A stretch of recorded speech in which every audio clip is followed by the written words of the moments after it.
Moi, c'est Nassim Belwachi, 28 ans, combattant professionnel à Hexagone MMA. Je suis à 3-2 et je combats le 26 janvier 2024 au Zénith de Paris.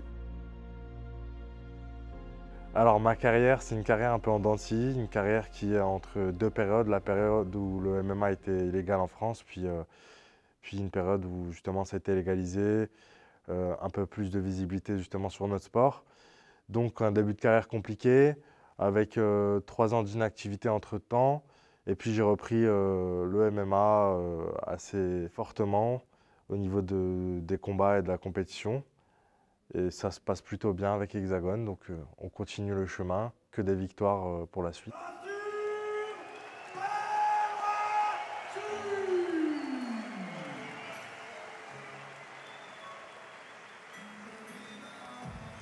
Alors comment je concilie ma carrière pro et mon métier d'à côté? C'est toute une organisation. Je travaille la nuit pour pouvoir m'entraîner en journée. C'est un choix qui est strictement en lien avec le MMA justement. J'ai décidé de choisir le boulot de nuit parce que les horaires de journée, ça n'allait pas avec une carrière professionnelle.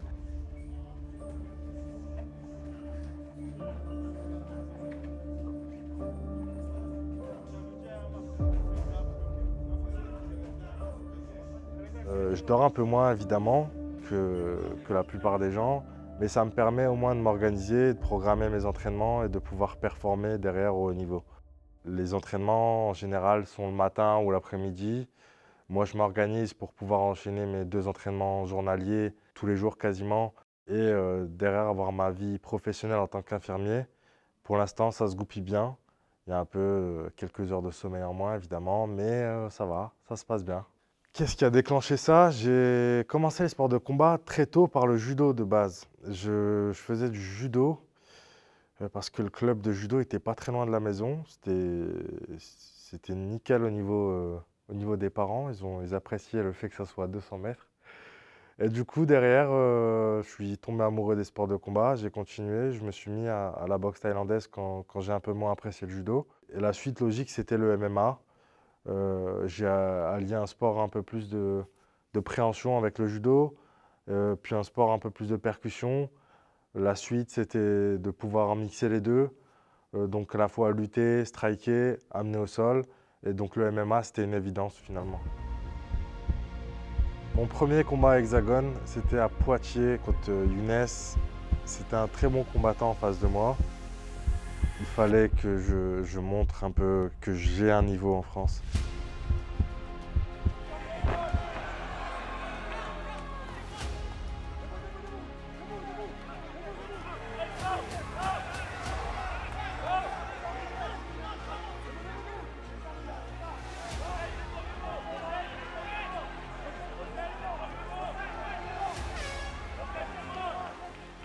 C'est vrai qu'on se dit forcément avec mon palmarès que je n'ai pas le niveau du top level français, sauf que je m'entraîne quotidiennement avec le top level français. Eux le savent, moi je le sais que j'ai ce niveau. Donc j'ai été dans l'optique d'aller finir ce combat.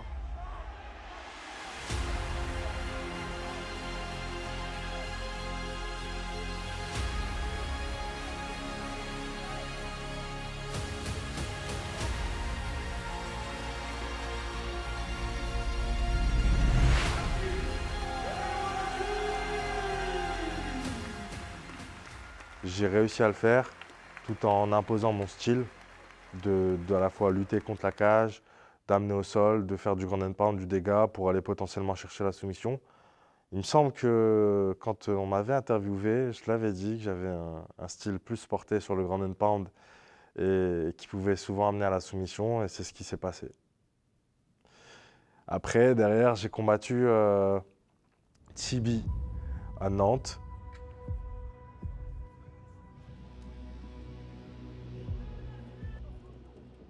Un combattant avec pas mal d'expérience, c'était un bon test pour moi, je pense.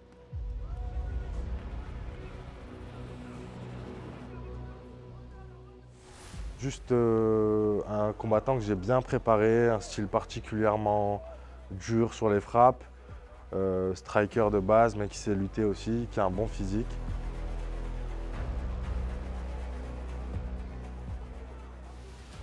On l'a préparé correctement avec les entraîneurs et puis j'étais assez serein pour ce fight.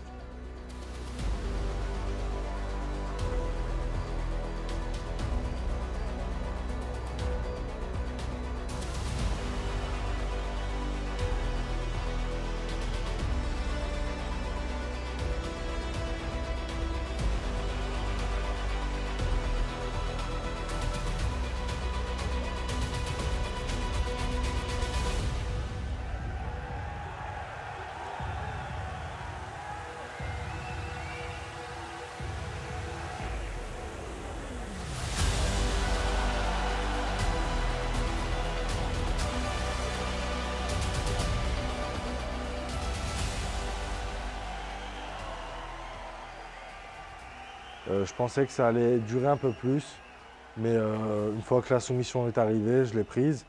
Mais ce qui est dommage, c'est que j'aurais bien aimé montrer au public et justement à Hexagone que j'ai un style euh, un peu plus développé au niveau du striking.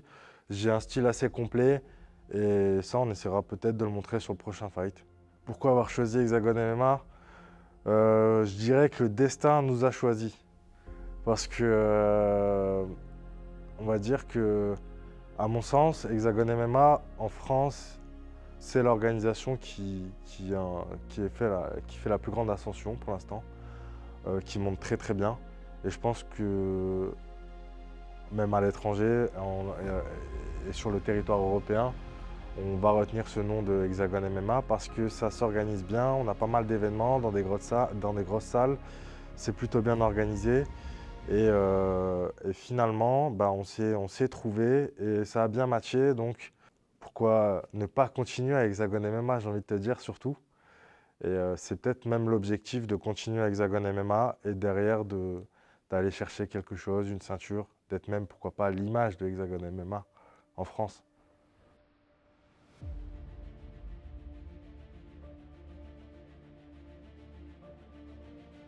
J'ai commencé à me préparer pour mon combat du 26 janvier.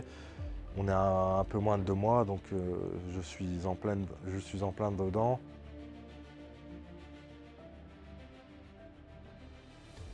Ça va être un combat engagé. À mon sens, si la carte ne change pas vraiment, ça va peut-être être le combat de la soirée. Comment est-ce que je pense que le combat va se dérouler? Euh, j'ai un combattant en face de moi qui est très bon, complet, mais je me sens plus fort que lui, donc forcément j'ai accepté le fight. C'est un combattant qui est très bien classé, qui peut me permettre d'évoluer dans les classements en Europe et mondial. Donc je pense que le fight va être très engagé dès le premier round, que on va à la fois nous deux striker, qu'on aura un très bon niveau de lutte. Et je pense que potentiellement, moi c'est mon avis, je pense que j'ai les clés pour aller finir ce fight, soit aller chercher la soumission, soit aller chercher le TKO. C'est vrai que personne ne veut perdre devant ses proches, ni devant son public, ni à domicile. Donc pour ma part, c'est la même, hein. Je souhaite gagner de manière expéditive. Et c'est pour ça que la pression que ce fight peut amener, ou même en dehors de ça, les enjeux pour la suite, c'est finalement une bonne pression pour moi. Une pression qui me permet de rester concentré sur mon camp d'entraînement, de vouloir performer. Et ça me motive d'autant plus pour m'entraîner plus et aller chercher une belle victoire. Et puis je pense à long terme ou à moyen terme, j'aimerais combattre en juin, juillet sur une carte face à un adversaire encore plus fort, ce qui me permettrait derrière d'être légitime à chercher la ceinture fin 2024. Je veux être champion de cette organisation et je compte l'être.